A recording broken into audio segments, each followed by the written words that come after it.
नमस्कार। आज मैं फिर आपके सामने अपराध की एक और घटना लेकर आया हूँ। आज के अपराध की घटना भी हालिया है, हाल फिलहाल की है, और वही अपना प्रदेश राजस्थान, राजस्थान का जिला झुंझुनू। हुआ कुछ यूं कि 19 अगस्त 2023, हालिया नहीं है, साल भर पहले की घटना है। 19 अगस्त 2023 को झुंझुनू की शहर कोतवाली के वार्ड नंबर 58 के पार्षद जुबैर खान ने प्रभारी निरीक्षक को फोन किया और उन्होंने ये कहा कि हमारे वार्ड के एक निवासी ने अभी अभी मुझे ये बताया कि वार्ड नंबर 58 में बंटी पुत्र रमेश, जिसकी उम्र करीब 35 वर्ष है, उसके घर के भीतर से दरवाजे के नीचे से खून सड़क तक आ रहा था। और मैंने जो दरवाजे और उसके लकड़ी के दरवाजे और उसके ज़मीन के बीच जो झरोखा है, उससे झांक कर देखा तो उसमें एक व्यक्ति की लाश पड़ी हुई थी।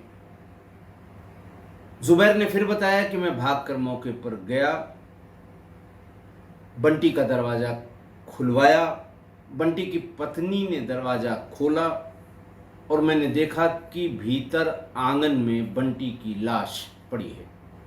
सिर पर बहुत गंभीर चोट के निशान हैं और तमाम खून आंगन से बहकर दरवाजे के नीचे से सड़क की तरफ आ रहा है। फौरन पुलिस पार्षद की सूचना पर पुलिस बल पूरा वहां पहुंच गया और उस वक्त बंटी की पत्नी कविता, जिसकी उम्र करीब 29 साल थी, 29 साल है, अपने 2 बेटियों और एक बेटे के साथ घर पर मौजूद थी। मोहल्ला इकट्ठा हुआ, किसने मारा किसने मारा, और पत्नी कविता अपने पति बंटी के शव के पास बैठकर जार जार रो रही थी, चिल्ला रही थी। मोहल्ले की औरतें उसको चुप कराने की कोशिश कर रही थी। पुलिस उस वक्त बहुत ज़्यादा पूछताछ नहीं करती, मैं बहुत बार बता चुका हूँ। जब लाश मौके पर हो और ऐसा लगता हो कि कुछ गड़बड़ ज़रूर है, तभी पूछताछ करती है जब पुलिस अपना काम कर चुकी होती है। पुलिस ने अपना काम शुरू किया, फौरन पंचनामा या पंचायतनामा भरा, उसके बाद बॉडी सील की। बॉडी सील करके पुलिस की गाड़ी से पोस्टमार्टम के लिए भिजवा दिया झुंझुनू डिस्ट्रिक्ट हॉस्पिटल में, जहां मॉर्चरी है, वहां पर रखवा दिया। ये बात दोपहर 1 बजे की थी। शाम होते होते 6-7 बजे के आसपास बॉडी भी आ गई, पोस्टमार्टम रिपोर्ट भी आ गया और शव को का अंतिम संस्कार भी घर वालों ने कर दिया। पुलिस कविता को पूछताछ के लिए थाने पर ले आई। पहले कविता एक ही रट लगाए रही कि दरवाज़ा खुला हुआ था, किसी ने मेरे पति को मार के घर के भीतर फेंक दिया। मैं संज्ञा शून्य हो गई, मुझे समझ में नहीं आ रहा था कि मैं किसको कहूँ किसको बुलाऊं। तब तक जुबैर खान जो पार्षद हैं हमारे, उन्होंने दरवाज़ा खटखटा दिया और भीतर आ गए और थोड़ी देर बाद पुलिस भी आ गई। पुलिस ने जब जोर देकर पूछा तो कविता ने कहा कि सीकर की रहने वाली एक महिला मंजू, वो और उसके साथ के लोगों का ये किया हुआ काम है। और कविता ने मंजू ने ही, पत्नी ने बताया कि मंजू नाम की एक महिला जो सीकर में रहती है, उसने घर के भीतर घुसकर सरिया से पीटकर मेरे पति की हत्या कर दी।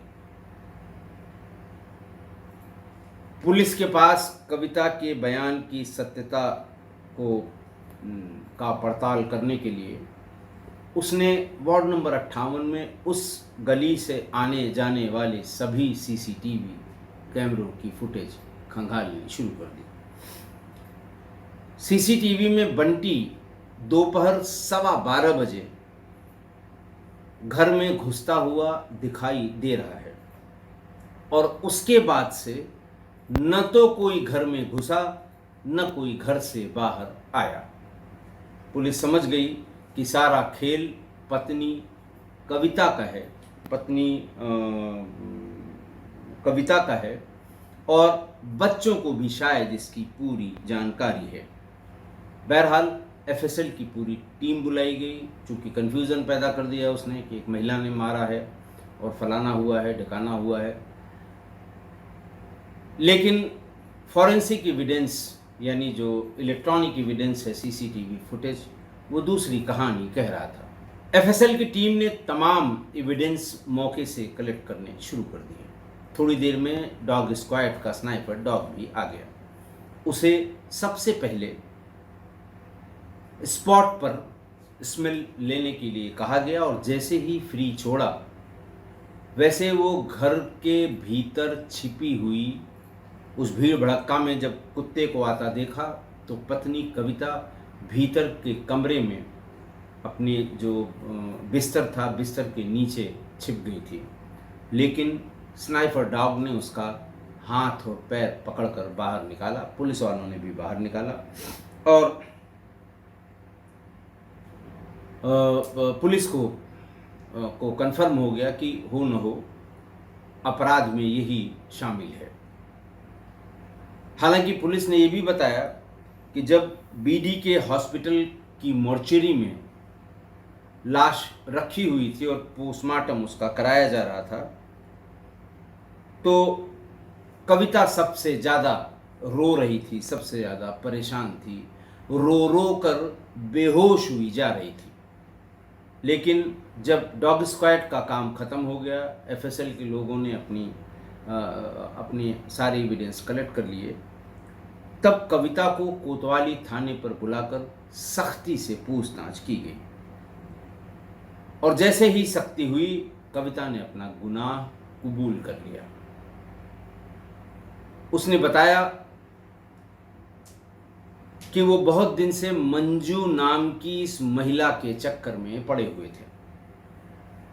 उनके इसी एक्स्ट्रा मैरिटल अफेयर के कारण मुझसे इनका हमेशा झगड़ा होता था।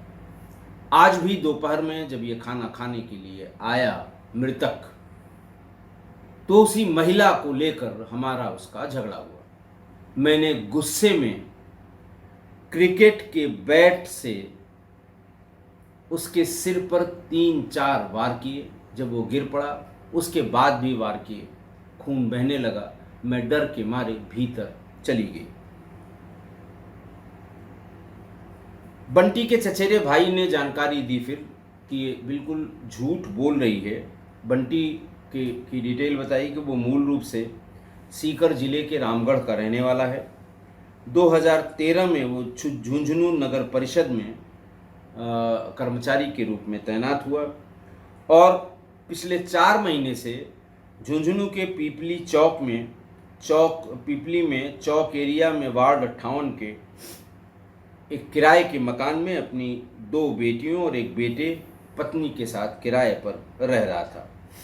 पति पत्नी के बीच उस महिला दोस्त को लेकर कहा सुनी हुई थी। लेकिन उसने ये बताया कि जिस महिला, मंजू नाम की जिस महिला के बारे में ये बार बार कह रही है, दरअसल 1.5 साल पहले जब ये बात नगर पंचायत, नगर परिषद के लोगों को कानों कान पता लगी, ये चर्चा होने लगी,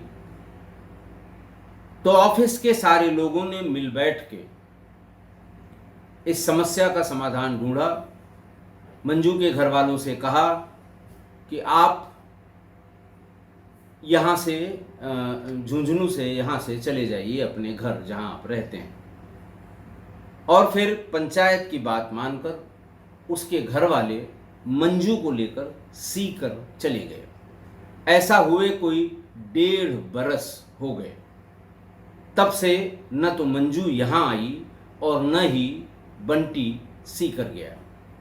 इसलिए ये कहना कि उससे संबंधों को लेकर ये महिला नाराज थी, ये कहना बिल्कुल गलत है। फिर ये बताया गया कि कविता रील्स बनाती थी। पूरा मोहल्ला या पूरा इलाका जानता था कि कविता रील्स बनाती है। अलग अलग गानों पर लिप सिंग करके कभी डांस, कभी ये, कभी वो, कभी ऐसा, कभी वैसा बनाया करती थी और लोग बहुत चाव से उसकी रील्स देखते थे। उसमें एक रील का जिक्र बार बार लोगों ने किया और ये कहा कि वो एक डायलॉग पर लिप सिंग कर रही थी और डायलॉग था, इज्जत किया करो, पहले तमीज़ में रहा करो। होगा कोई डायलॉग, मैंने तो कभी सुना नहीं इस तरह का। और इसके बाद पंजाबी गीत उसमें लगाया गया है और जब पंजाबी गीत चलने लगता है तब कविता उसमें उंगली से ट्रिगर का इशारा कर रही थी। बोले इस रील के बारे में बंटी के सहयोगियों ने कई बार उसको रील दिखाकर ये भी कहा कि तुम समझ नहीं रहे हो ये किसके लिए बनाई गई है रील। अभी भी समय है, दिमाग अपना खोल लो, वरना एक दिन जान से जाओगे। उसी के बाद से इन दोनों में झगड़ा ज्यादा शुरू हो गया।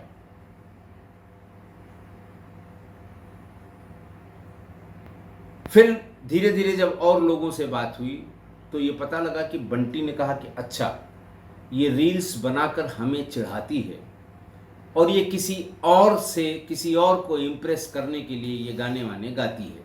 मान लिया मैंने, लेकिन अब मैं इसको ऐसा चिढ़ाऊंगा कि इसके तन बदन में आग लग जाएगी। क्या करेगा ये बात उसने अपने दोस्तों से शेयर नहीं की। बाद में पुलिस ने कविता से पूछताछ की, तब पूरा मामला सामने आया। बहरहाल पुलिस ने कविता को गिरफ्तार करके जेल भेज दिया, चार्जशीट सबमिट हो गई और मुकदमा अब ट्रायल पर आ रहा है। आज की घटना देखिए, कविता और बंटी ये दो किरदार हैं आज की इस अपराध की घटना में। कविता रील्स बनाती थी और जैसे बहुत सारे लोग रील्स बनाते हैं, उनका उद्देश्य होता है कि इसमें लाइक्स बटोरे जाएं और सब्सक्रिप्शन ऐड कराया जाए। सब्सक्राइब करिए, लाइक करिए, इससे शोहरत बढ़ती है, इससे ज़्यादा लोग देखते हैं और पैसे की कमाई भी हो जाती है। लेकिन उसकी रील्स को बंटी के दोस्त बंटी को दिखाया करते थे और रील्स के बारे में अपनी तरफ से उसके मायने निकाल कर बंटी को समझाया करते थे। बंटी मन ही मन चिढ़ता भी था और कुढ़ता भी था जब लोग ये कहते थे कि ये किसकी तरफ इशारा है, तुम समझ नहीं रहे हो, इस गाने का क्या मतलब है, तुम समझ नहीं रहे हो। जानबूझकर ऐसा लोग बंटी को रील्स दिखा कर करते थे। बंटी के दिमाग में आया कि ये मुझको चढ़ाने के लिए या मुझको परेशान करने के लिए या किसी दूसरे से इसका अफेयर होने लगा है, उसको इम्प्रेस करने के लिए शायद ये रील्स बनाती है, तो उसे मैं भी चिढ़ाऊंगा। मंजू से इसके संबंध की बात सब लोग, घर वाले भी जानते थे। जब ये पंचायत हुई थी, कर्मचारियों ने, इसके संगी सहपाठियों ने पंचायत करके मंजू को उसको परिवार के साथ सीकर भेज दिया था। ये बात लगभग सभी को पता थी। कविता को चिढ़ाने के लिए उसने ये कहना शुरू किया कि तू रील्स बना के किसे दिखाना चाहती है मुझे पता है।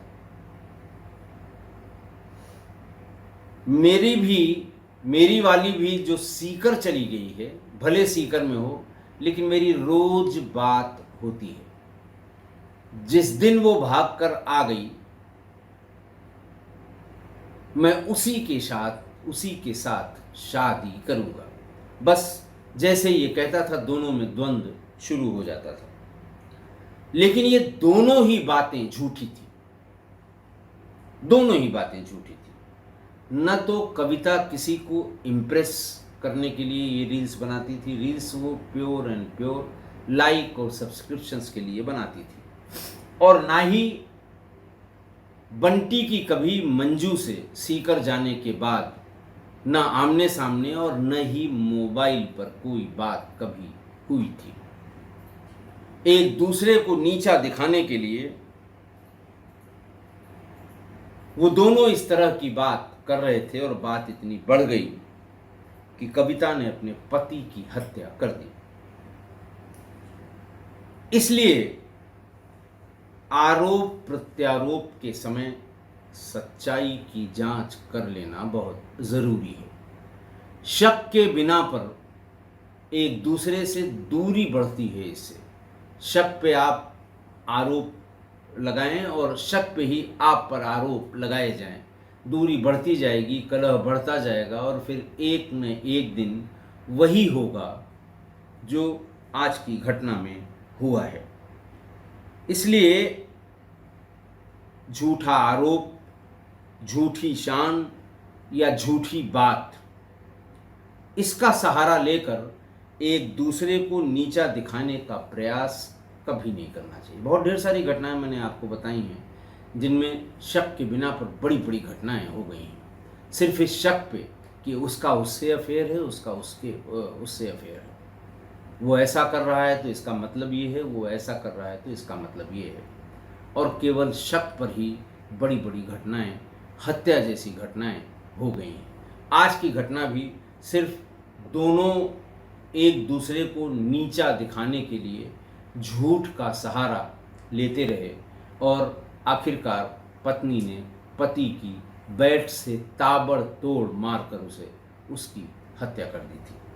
तो इसलिए शक में या जब भी आप दो लोगों के बीच कोई मतभेद हो तो मतभेद के कारणों के सत्यता की जांच अपने स्तर से जरूर कर लें।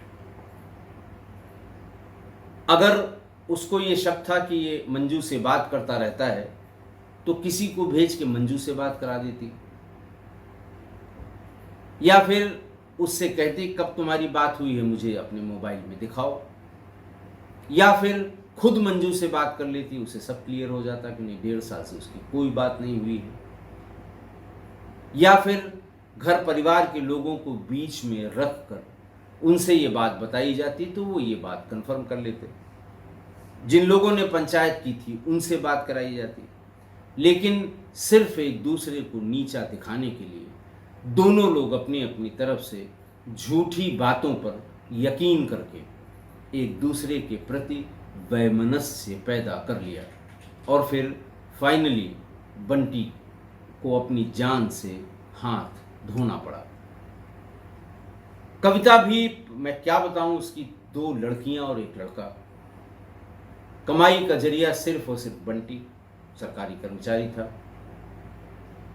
और गुस्से में सिर्फ इस शक की बिना पर कि अभी भी मंजू से इसका रिश्ता बना हुआ है और हो सकता है किसी दिन वो आ जाए तो ये भाग के उससे शादी भी कर ले, क्योंकि यही धमकी वो देता था। और ये सोच के उसने ये सब कहना शुरू किया था कि जब ये चढ़ा रही तो मैं भी चढ़ा सकता हूँ। उसने अपनी पूरी जिंदगी कह लें, अपने पूरा परिवार बर्बाद कर लिया। जेल में है। अब उन 3 बच्चों का क्या होगा? या तो ननिहाल में होंगे या फिर उसके कोई भाई, बड़े भाई बहन या कोई बुआ हों तो उनके पास होंगे जब तक वो जेल से छूट कर आ नहीं जाती। सोचिए उन बच्चों के कैरियर का, सोचिए उन बच्चों के भविष्य का, छोटे छोटे बच्चों। लेकिन एक जिद ने पूरे परिवार को तबाह करके रख दिया और सिर्फ शक की बिना पर। इसलिए ऐसे शक कभी न करें और अगर ऐसे शक कभी दिमाग में आते हैं तो उसकी सत्यता की जांच परख अपने स्तर से कर लें। आशा है आप मेरी इस बात से सहमत होंगे। आज के लिए इतना ही। बहुत बहुत धन्यवाद।